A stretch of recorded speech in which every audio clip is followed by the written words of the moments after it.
agree with Alan Greenspan, we ought to just eliminate the debt ceiling. Oh, absolutely, we do.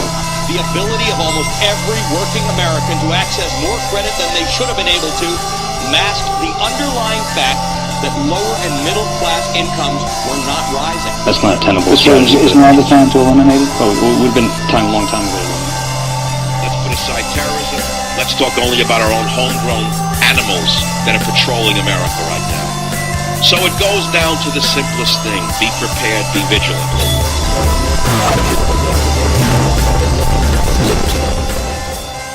Two roads diverged in a yellow wood, and sorry I could not travel both. And be one traveler long I stood, and looked down one as far as I could, to where it bent in the undergrowth. Then took the other as just as fair, and having perhaps the better claim because it was grassy and wanted wear. Though as for that the passing there had worn them really about the same. And both that morning equally lay in leaves, no step I had trodden black. Oh, I kept the first for another day, yet knowing how way leads on to way, I doubted if I should ever come back. I shall be telling this with a sigh, somewhere ages and ages hence. Two roads diverged in a wood, and I took the one less traveled by. And that has made all the difference. Robert Frost, The Road Not Taken. Listen, it's Monday, February 26, 2018, and you're listening to the I Am Liberty show. It is my birthday. I'm sitting in the silence of the home. It's been a great day. The logs are cracking in the fireplace, not because it's terribly cold out, but because it's a gloomy day. And because I bought a bunch of firewood and I want to burn it. And because, what else? Because there's something about a fire. There's something about a burning fire, which was a great album by a band named Blindside about a burning fire. That's inescapable in what it does to you. So I'm here with you on a Monday. We are going to be live Wednesday. Don't miss that show. That poem I just read to you also went out in the newsletter today. Make sure if you're not on the newsletter, I have a list that's growing this newsletter. And I'm very happy about that. And I thank you subscribers out there who get the newsletter. And I wish you could give me a testament on that thing, because my newsletter is better than every newsletter that comes out. I don't care what you say. My newsletter is the best, and I'll tell you why. Because it's written in the same way that I do shows, and it's written by me, not an intern. And it includes great poetry, it includes great art, it includes all of my most up-to-date podcasts, it includes a little message from me in the beginning of each one. It includes whatever I want it to include. Sort of like my show. So before I got on the horn, I was sitting here in this video game chair I bought for my son that we all really love. We all sit in this thing. And I was watching Daredevil Season 2. Watching the first 4 episodes when Frank Castle makes his appearance, a.k.a. the Punisher. There's no story more than that. There's nothing behind that. Nothing secret. That's just what I was doing before I got on the horn with you. Yesterday I built an amazing new addition to the garden. And I'll take some pictures of that. I'm going to get that up. I may even make a video on it. I'm not 100% sure, but essentially it's added height. One of my goals with the garden this year is height. I've got plenty of room for a nice big garden. Plenty enough room to feed my family on fresh produce. I've done it in 3 beds. Now I'm going to do it in, what do I got now? 1, 2, 3, 4, 5, 6 beds in a greenhouse, something to that effect. That's the key to these things, right? The whole key to self-sufficiency is little by little. I mean, there are so few, and people get wrapped up in the task of like, I've got a green grass backyard. I want a garden. What can I do? You think that you need $10,000, $15,000 to begin to expand and to try to live a more self-sufficient life. You don't. You really don't. I mean, this thing that I built outside came from scrap wood exclusively. I filled it with last year's compost. I filled it with leaf clippings. I topped the compost with leaf trimmings and that my wife chopped up in the lawnmower the day before. So it's all about how you look at it. It's all about how you work it. Self-sufficiency is within your grasp. There's no getting around that. There's no getting around that. But that's not what I want to talk about today. There's a lot to talk about today. Everything and nothing, right?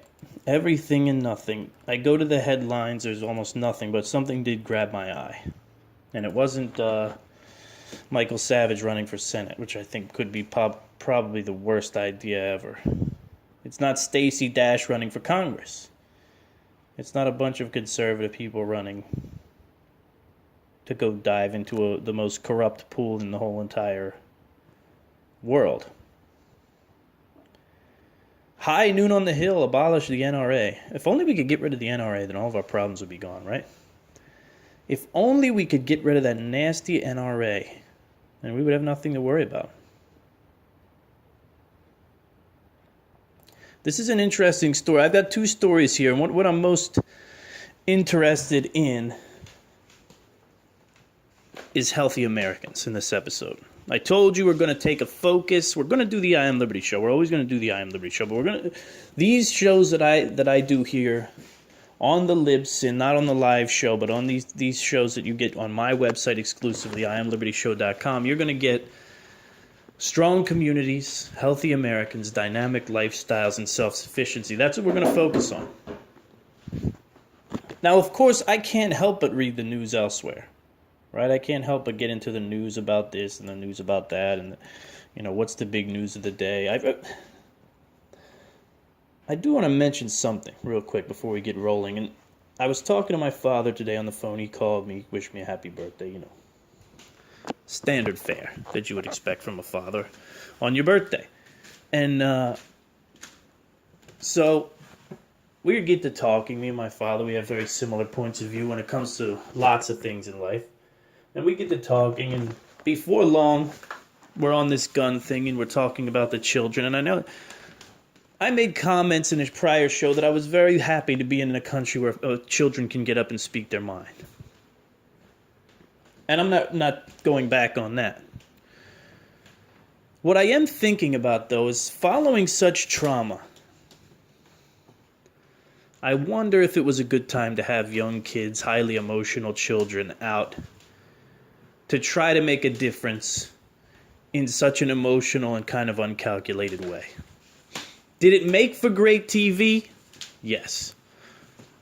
Was it very therapeutic for the children? I think that was probably the biggest benefit, right? I mean, when terrifying and terrible things happen, and they happen to all of us, and a lot of them happen when we are in these formative years of our life, right? We're in these formative years of our life, and who wouldn't have loved CNN to go on and just blast your problems? Now, I am not in any way comparing, a high school breakup to watching your fellow students be shot. But what I am saying is, was CNN harvesting these kids just like they did in Sandy Hook? If you remember, I did shows a long time ago about the Sandy Hook and how the reporters were shoving microphones into third graders' faces. And there was something about it that was so sad and just deplorable, really.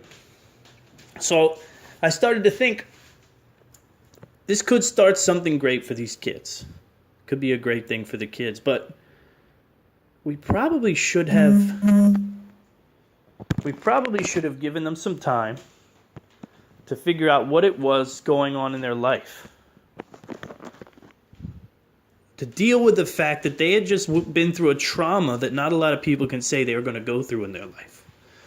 I mean, when these kids were hustled on buses and thrown at Washington, D.C. to make speeches and write poems and do that thing and be on camera,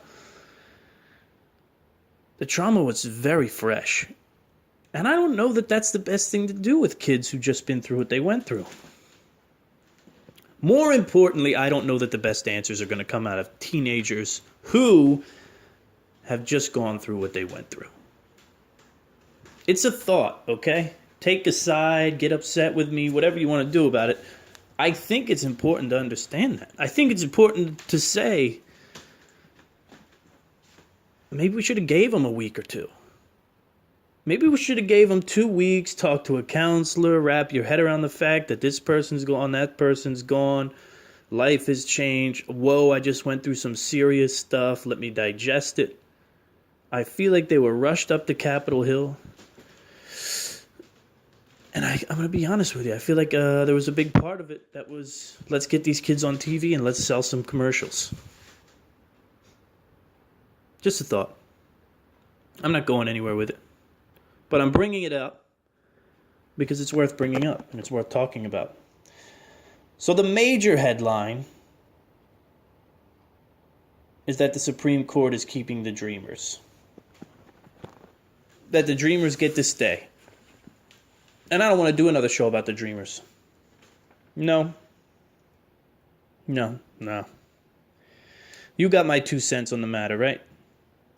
You have my 2 cents on the matter. We've talked about the Dreamers before. We've talked about the fact that, everybody wants it both ways, every way, this way, that way. Everybody wants it every way. We want opportunity and we don't want inequality, but we don't want capitalism and we want socialism to take care of everybody. And if anybody gets in trouble, we want to bail them out. We've got to meet in the middle here. There has to be some sort of middle road, but I don't want to go into that. A story, and this is important to me because I am a writer even though my handwriting is terrible, but a story out of Pittsburgh is what really caught my attention. And it's the fact, and the story came out today, the headline is, kids use tech so much they can't hold a pencil anymore, doctor says. And the doctor's quoted saying, children are not coming into school with the hand strength and dexterity they had 10 years ago. Children are coming into school or being given pencil, but are increasingly not able to hold it because they have they don't have the fundamental movement skills. British Karen Bishop, assistant director at the Royal College of Occupational Therapists, added the tech is having a growing impact on children, becoming less physically active and living more sedentary lives. That's the reality. That's the reality. I mean, I had a shocking reality not long ago with tech. So my son, young kid, very young, he doesn't really take to toys the way he used to, right? And I know it's from video games. That's what it is, right? We play video games in my house as a family. We play them, if we fly solo when we want to. He plays some by himself, that type of thing. Video gaming is a part of our family. It's a part of our life. I don't think that's wrong. I don't think there's anything wrong with that. But I was thinking, you get into these games with kids, and they have what's called in-app purchases or in-game purchases. And when I first started seeing these in-game purchases, I remember telling myself, there is no way in hell I'm ever spending money on a video game. In other words, you can do things like spend money to download a certain character. So months went on, and there was a time when my son was big into toys and I would drop ungodly amounts of money in a month just buying him toys because he's a good kid. He does what he's supposed to do. He does what I ask him for the most part. So I like when kids do what they're supposed to, I like to give them the things that they want. Pretty simple. But I noticed months and months had gone by. And I said to myself, I'm not buying Carter any toys, nothing. There's nothing he wants out there. What's the deal? Little things here and there. But it wasn't like I want this giant play set for $40 type of thing. And then he comes to me about a character on a game that he's playing, and he says he wants to buy him. And I said to myself, this has changed now. This is wild. This has changed now. And you could say, look, for the people who don't understand technology and video games, we're going to talk a lot about this stuff here. We're going to talk a lot about healthy Americans in this episode. What I want to do is look at issues and look at them from every point of view, and I know I can. And I don't know if everyone can. Maybe they can, and they just don't do it. But this is what I want to do. You know, I looked at it from the point of view of a person who grew up in a time before you spent money inside of video games to buy guns, to buy toys, to buy characters, to buy that type of stuff within the game. And I said to myself, I'm not getting tricked. It's a trick. And then I realized that times have changed. And you can go one of two ways with that times have changed, right? There are people out in the world who hate times have changed. Times have changed is the scariest thing in the world, and the best thing that can happen is we can get back to the times before times changed. But of course, the problem with times change is that times change. They change every generation. They change. They've been changing since people were digging the ground up with stones. Times change. Now you can be an anchor as times change if you wish, or you can go with the flow and try to figure out how to make the most of the times. I'm going to make the most of these times. And then I so I try to put myself in the naysayer's position. I put myself in my own position, and then I think to myself about my son's position. And I say to myself, Jimbo, if you were 6 and you could manipulate an entire world and design it exactly the way you wanted it designed and have your character look exactly the way you wanted them to look and do the things that you wanted to do, would you do that? How amazing would that be to you? And if you could do it for $5 extra, $10 extra, whatever it costs, you can't tell me you wouldn't ask your mother for the same thing. See, I can relate so strongly to this because I liked characters that they didn't have toys for back then. Right? So growing up, I liked Goku. I liked the Crow. And these things, you couldn't find toys for these things. So what I would do is I would spend my time with other toys, looking for other toys that looked similar.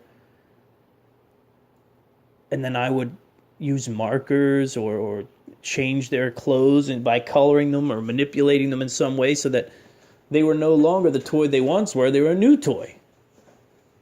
You know, I did this once with a Bruce Wayne. I turned into the Crow.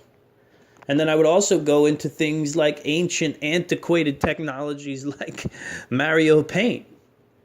And within Mario Paint, I could, using, I think it was probably 4-bit or 2-bit, and it probably couldn't even have been 8-bit technology to create little figures or little people that looked like the characters that I wanted to play with, I wanted to be. And I said to myself, how far out is this? Is this really that far out? This idea that our children now have the ability to manipulate whole worlds in games like Minecraft. They have the ability to do things that we couldn't even fathom doing growing up. And I don't think that's the end of the world. And I don't think that we need to force them to not do it or to do the things the way we did. But I will tell you this much. If I had the ability to build my own world and do whatever I wanted with inside of it, maybe I would struggle to play with a plastic toy. And you can't say that it's not use of imagination, right? Hardly not the use of imagination. It's just a different kind of imagination. But we go back to this story, which is the balance in everything. There is a balance in everything, right? In the same breath, you can say that, yes, you are a fan of technology, but you can also say, but we got to be careful here. And I know it's probably hard for you to believe, but when I first saw the internet come to life in the way that it became something, not in the way that it was AOL, but in the way that it became high speed, in the way that it became chat rooms, in the way that it became forums, I got very scared. And I said, this is going to be a very big problem for a lot of people. Very big problem for a lot of people. When I was 15, 16 years old, I knew it. 14 maybe. I said, this could be the devil right here. We could be looking at it. flash forward, it's a struggle for some. There are some people who are addicted to their computers and their phones and addicted to their social media accounts. There's no getting around. There's no denying it. They're addicted to the pornography that's on the computers and the phones. And for some people, it has become like some sort of demon. But it's also done incredible things. Well, it's doing an incredible thing right now. My whole career is based on the internet, essentially. My whole career requires that I meet new clients via email and talk to them and write for them and, drive traffic for these clients, which I have. God, I've got some good clients that are in the works right now, guys. And if I get them, you're going to hear about them in a big way. And if I don't get them, I'll still tell you about them. But I like to keep them on the hook just as much as you on the hook, because I bring a benefit to my clients that a lot of writers don't. And that is, I specifically write in the survival and prepper niche. So if you have a product in there, in that sense, it's really hard to find a writer like me. Second, I bring you on the podcast and you tell the world about your product. Well, you tell the world that you're trying to sell to. Right? I can't say that I've got these giant podcasting numbers, but I can say that my numbers are comprised completely of the types of people that you want to talk to. But we have to draw that balance, right? We have to draw that balance between, my kid likes to play video games and my kid can't hold a pencil. And that's obesity, and that's sedentary lifestyle, and that's a lifestyle of where kids can't get along with each other. I don't think it's as hard as people make it, or as hard as articles make it sound, or as hard as parents make it out to be. I think it takes thought. I think it takes planning. Like my son knows we're going to go fishing. We were out fishing Saturday. He knows we're getting out. We're going to go fishing. We're going to go camping in the spring. We're going to go out. We go places. The other big thing, I'll be honest with you. I mean, I know people get tired of hearing about the gym, but the gym allows us to take our kids to a place where they're watched by 6, 7 people, and they get to go play with kids, and we do that 4 times a week. Usually about 4 times a week. I might not be there every time, but at least 3 to 4 times a week, my kids come home from school, we eat, and then we go to a place where they get to play with kids more. There's no video games, none of that. You just have to put that stuff in. You have to plan for it. Another big thing with kids and technology, one of the biggest and best ways that you could still pry kids away from the tech is with art. You have to invest in art in your house. And I learned this from Joe Rogan, of all people. Because when people aren't trying to teach me things, they're always teaching me things. And on one episode of the podcast I was listening to, Joe Rogan was talking about how they're always doing art in his house, and his girls are always doing some sort of art project, and he, draws with them, that kind of thing. And I said, man, I don't draw as like I used to. I used to draw all the time, so I hated school, so I'd sit there and draw all day. And I knew my kids would love it, so then what me and my wife did is we started buying art sets. We started buying big art kits, paints and markers, crayons, and buying big things of paper and giant sheets to color on.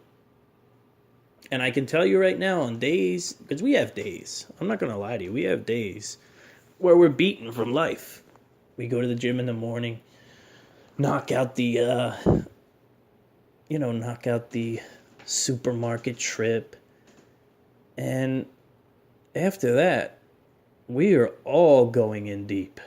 We could all be into a video game or a phone, or there's nothing magical happening here. I'm not some kind of guy who's just totally off grid and threw his phone away. I got a flip phone now, and that's just not me.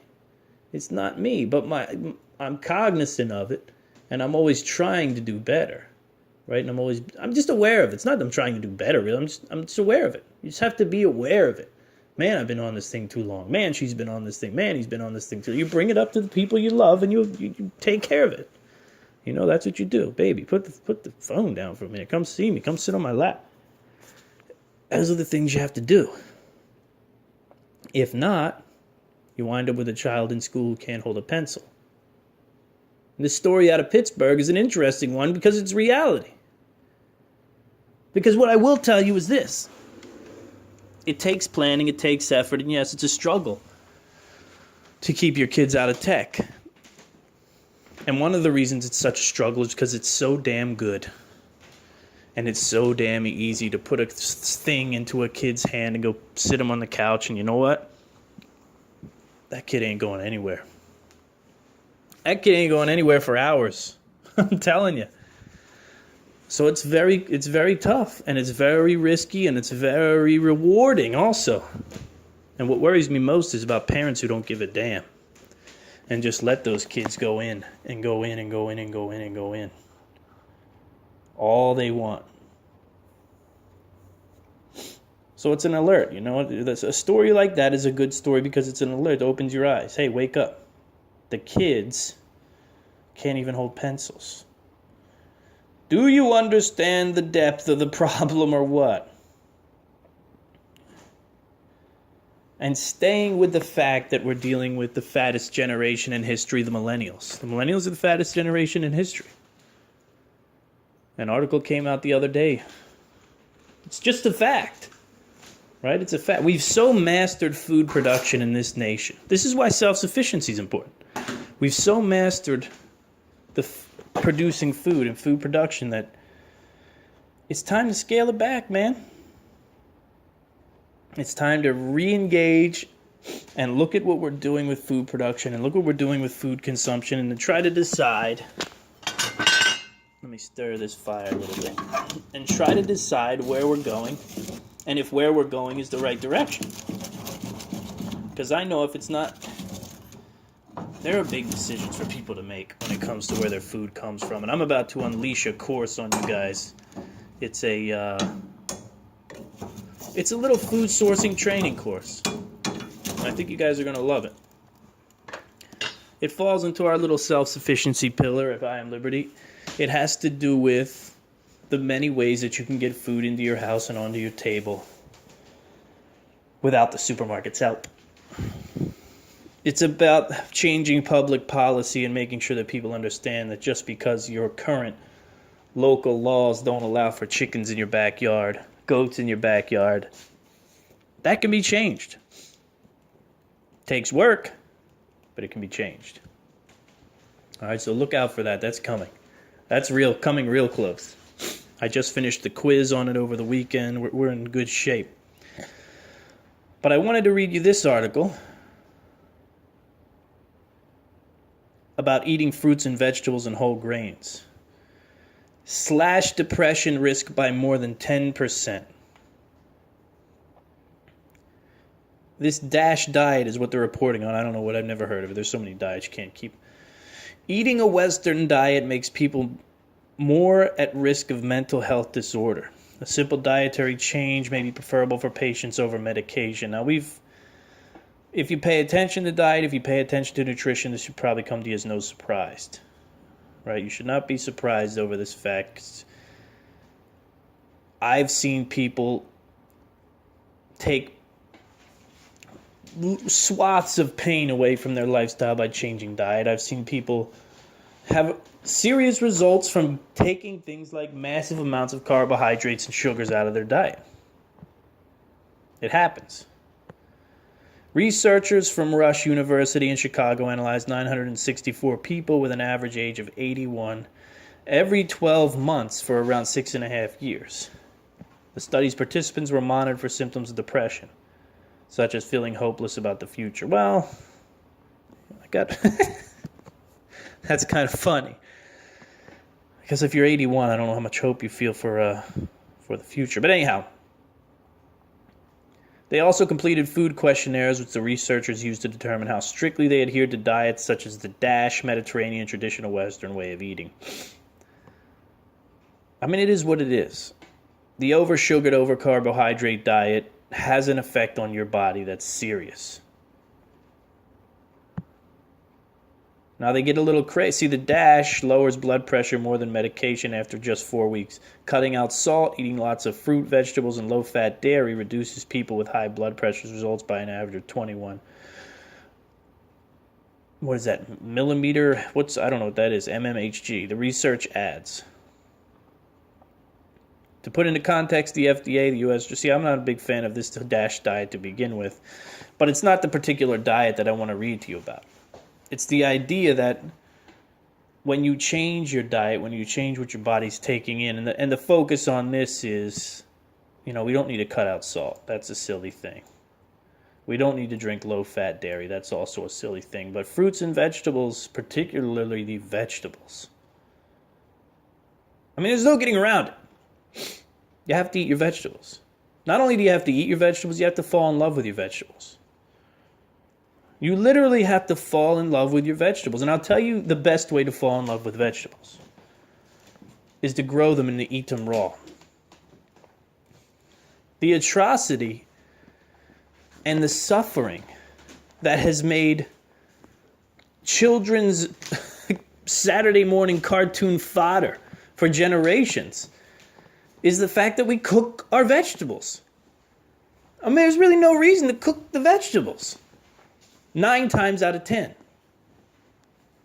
Vegetables are a snack, man. In my house, vegetables are a snack. And there is no better snack than going out in April and walking up to the fresh sweet peas and plucking them off the vine and chewing them things down. Now, I've done this with both my children. And my kids are kids, man. There's no there's no psychosis in me. I believe in free will. Obviously, I believe in liberty for any individual. Now, if my kids get out of line, that is what it is. I'm a parent. I have to make sure they stay in line so they don't get all the freedom in the world. But I'm also not going to put them on some insane diet. I don't even make them eat the way I eat. I wouldn't. That's just crazy to me. My kids are healthy. They're in shape. They look great. You know what I mean? If anything, Carter could eat some more. That said, I've watched both my children in free will walk out into the garden, pick leaves of kale, eat them raw, pick leaves of Swiss chard, eat them raw. My kids are like weevils when it comes to green beans. Now, you take a can of green beans and you make that a child's first experience with green beans, and guess what? They don't like vegetables now. You take boiled Brussels sprouts and give them to kids. They don't like vegetables anymore. How you present a vegetable is so important in the early years. Vegetables are fresh and they're crisp and they're juicy and they're delicious and they're right out of the garden out back. Radishes! My son will eat radishes out of the ground. What if I boiled radishes and tried to get him to eat them? What do you think? It's insane.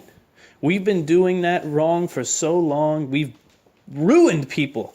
We've ruined kids and we've ruined their diets for life. That's what happens when you run into one of those crazy people who doesn't like vegetables at all. I don't eat any vegetables. I just eat meat. I just eat meat and potatoes. It's not their fault. They're not even crazy. They got screwed. They got screwed out of something wonderful, and that's a fresh. See, I never knew any different because the same way my kids grew up, that's the way I grew up. My first experience with vegetables, tomatoes, fresh, out of the garden. Bite them, a little salt, me and my sister, I can visualize it today. They're sitting on the windowsill. There's salt on them, we're chewing them down, they're delicious. Cucumbers, fresh out of the garden, same thing. All of a sudden you come to understand, and my mom would have to smack our hands away because we would pick green beans for dinner. And when I say pick green beans, I mean pick them, pick both ends. And we would pick those green beans, both ends, and we'd be trying to get enough in the pot for dinner, and my sister and I would eat them. We'd eat them. Because what is better than a raw green bean? There's no one who can tell me a cooked green bean is better than a raw green bean. Raw vegetable. I mean, there's a lunacy about it all with the raw diet where you eat everything raw, and there you go with those crazy tunnel vision. This idea that it's one way or no way. I will tell you,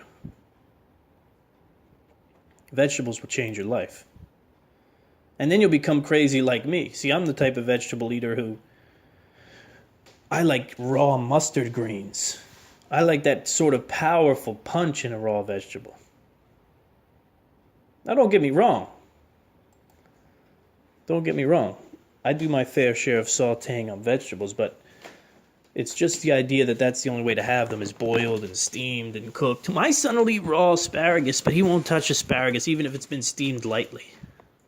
It's just what they've come to enjoy. You've got to find out how you can integrate more vegetables into your life. It sounds insane, right? Like the key to health and the key to healthy living is raw vegetables. It's just what it is. It just is. You know, I don't know what else to tell you. I don't know what else to tell you. You read something like that and you find it to be true in and of itself. Find it to be true in and of itself. You eat the grain, you eat the bread from time to time. I mean, I eat bread. I'm not scared of eating carbohydrates, but you've got to be careful because you can fall into a carbohydrate pit. You can fall into a sugar pit before 9 o'clock. You know, breakfast can get you real quick and real bad. For me, it's been meats and eggs for breakfast. That's what I've been doing lately. Lately, it's been 4 eggs and some breakfast meat and milk. I rarely go to the pancakes, the toast, the French toast. Today, I had French toast with the kids and bacon and eggs because it was my birthday. I went way off the rails today, which is why I'm doing a show on health, to remind myself I've got to get back to normal because today has been about gluttony and celebration. Why not? Right? I get one day a year. It's no big deal. One day a year to look back and say to myself, you made it 32 years, man. You made it 32 in this crazy world. Through some of the most crazy things in life, man. My life has been steady for many years now. But in some of my most formative years, life got insane. It really did. It got crazy. You know, there was addiction and there was long love coming to an end, and heartbreak and shame and struggle and the collapse of a family, and you watched it all. You know, it all happened, and it all happened in the shadow of work, too. I stayed busy as a young man, you know, always working. But it went crazy for a little while for me. Made it, though. Made it out. 32 years later, here I am. Let's see what's on Prepper website. I brought up prepperwebsite.com, even though I'm getting no love from prepperwebsite.com. I mean, I don't mean to put anybody on blast, but I love this website. And I write articles and I submit them to the man behind the curtain over there at Prepper website, and I get no love. I don't know what it is. I know that we've had issues in the past because I don't conform to the way that certain religious people think I should speak. You know, I speak with passion, and sometimes that passion equals dirty, filthy language. Language of the devil. But you know what? I can only be me. And if that means I'm banned from this website, then it is what it is. I don't know what to tell you. I know this much. I'm done changing. You know, I'm only going to make the changes I want to change, and I'm going to talk the way I want to talk. And if that affects my ability to wind up on a great site like this, then that's what it is. But I do like the Scan Prepper website. They have some good stuff up there. A great deal on the Survival Hacks Tactical Flashlight. No, I think I'm good. Building Roads and Trails on the Homestead. Now that's a cool article. Get Home Bags, why you need one and what you need in them. Obviously, the Get Home Bag is about the most important of the bags, in my opinion. You know, for a long time, we thought it was the bug out bag. We thought, it's the bug out bag is the thing, right? First things first, you got to pack that bug out bag. If you don't have that, when disaster strikes, you're in trouble. You're in big trouble. And everybody rush, I need a big bag, a hiking bag, 50-liter, something huge. And I was the same way. I could scoff at it, but I was the exact same guy. Same idea. Get this bug out bag done. Let me set something up for the wife. Make sure that at least the grown-ups got what they need. And then one day I threw the bug out bag in the trunk because we were going somewhere and I never took it out. And then I added some things to it that I use on a daily basis, on a weekly basis. And then I started to come to the realization that what's more likely? That I'm going to need to get home from work during a relatively relaxed disaster. Floods, hurricanes, bad thunderstorm, tornado. Or that the calamity is going to reach such a fever pitch and the whole world is going to fall into a collapse and I'm going to need a bag that is pretty similar. And I'm going to need to bug out with this bag. Now I'm going to let you know what I've done. Out of organization, I started storing preps in Rubbermaid containers, right? Bought a bunch of clear Rubbermaids. I told you about it before. And I think that should be what the bug out process is all about. Because I think the bug out process needs to include, I could do a whole show on the bug out. I could probably do a 3-parter on the bug out because I take it very seriously. And there's a lot of pieces to the puzzle. But what I like better than a bag and the idea that me and my family are going to walk somewhere is a car.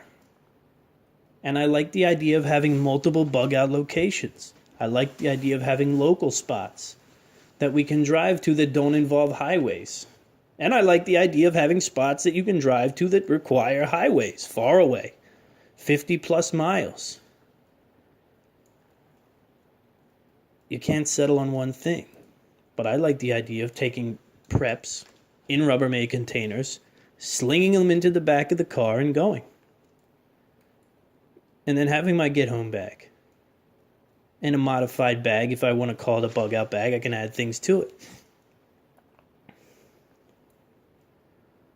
The get-home bag. Different than the EDC bag. The get-home bag should be in your vehicle. And it should be there all the time. And there should be a weapon in there. And depending on where you live and what kind of permits you have, there should be a firearm that goes along with that bag in some way, some shape or form. And I'm going to tell you right now, the get-home bag and the AR pistol for the concealed carry aficionado is a combination that I'm working towards right now, and it's a combination that I recommend. Concealed carry, yes. So you've got your firearm on your hip. Good. But with your get-home bag and with the laws, when you have your AR pistol, and we know what an AR pistol is, right? Is everybody familiar with the AR pistol concept? It's essentially a short barrel rifle. Let's be honest about what it is. I mean, there are reasons that it's not a short barrel rifle. You don't have a stabilizing stock that you can rest on your shoulder and that type of thing. But you have a serious round to fire, and if you're smart, you have enough rounds to get yourself home. That's what the get home loadout is all about, right? The get home bag. I like it. I like the idea of having the AR pistol comfortably hidden in the trunk underneath the get home bag. And if the time comes when you need to get home, well then that pistol goes with you and your bag, and you know that no matter what stands in your way, you've got a great chance of getting home. These are important things in times of disaster, any disaster. I bring this up because I read the article about the get-home bag. I'm not going to get into the article, but I just wanted to touch on the get-home bag. Sometimes I look around the Prepper website for just what happened, for inspiration. And I feel like the get-home bag doesn't get enough credit. And that's the bag I use more than anything. And with very few modifications, the get-home bag can become a camping bag. It can be a this bag, it can be a that bag. If you practice packing in pouches, you can change a lot of things really fast. Change bags very quickly. You know, this modified pouch packing system, it helps with a lot of things. And I think having conquered this sort of bulk preps in Rubbermaid containers sort of deal, I'd like to move into a smaller pouch system like that where I can build bags almost instantly. You know, so in my Rubbermaid that is designed to carry the majority of the first aid, I want also to have pouches within that first aid Rubbermaid container that can be thrown into bags. You know, 3 or 4 that can go into a bag automatically. So if I need to bring extra first aid or whatever it is. These are the things that I think about. And who knows if we ever need to use them. Who knows if we won't ever need to use them. But that's just the day. That's the game. That's the story. That's the story of 32 years. This is the story of 32 years on the planet. And I think with that, folks, we've got a live show Wednesday night. Okay? PrepperBroadcasting.com. If you listen to this show, you have to listen to the live show as well. 9 p.m. Eastern Standard Time every Wednesday. I Am Liberty Show live again at PrepperBroadcasting.com. You cannot miss this because there's a live chat. You can call in and talk to the host. We're going to talk about school. The show is going to be about prepping school. And not preppers in school or not a school that teaches preppers how to prep. It's going to be about, since the school is so in the news lately because of all the horrors, I've also got a few bones to pick with school, and it's about what's taught and what's not taught. And just like we talked about with vegetables, the world is changing drastically thanks to science and many other things. And the time has come that the kids really learn about what it is they really need to learn about. You know, don't tell me everything in school is a good use of their time. I used to go to a class that was an elective in 5th grade called sports videos. And that's exactly what we did, is we watched sports videos for a whole class. Yeah. So we're going to talk about schools. We're going to take our experience in homesteading and self-sufficiency and prepping and survivalism and the great outdoors and talk about what could we do to modify schools so that they can A, be more rewarding to kids and be a better experience, and B, prepare kids to be good at life, not good at cubicle, right? We make cubicle workers. We don't make people that are happy and healthy with school. Man Fit, Man Live is out. Amazon, if you buy it, if you bought it, go ahead and throw a review on that thing for me. I'd appreciate it.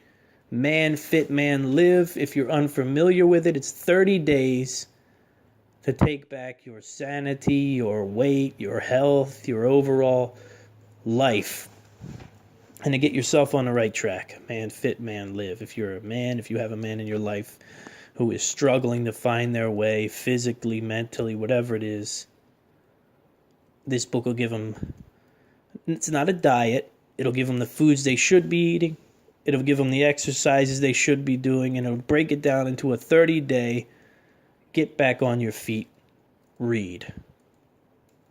So give that a try also. Sign up for the newsletter, IamLibertyShow.com, and that's it for me, folks. Love you. Talk to you later.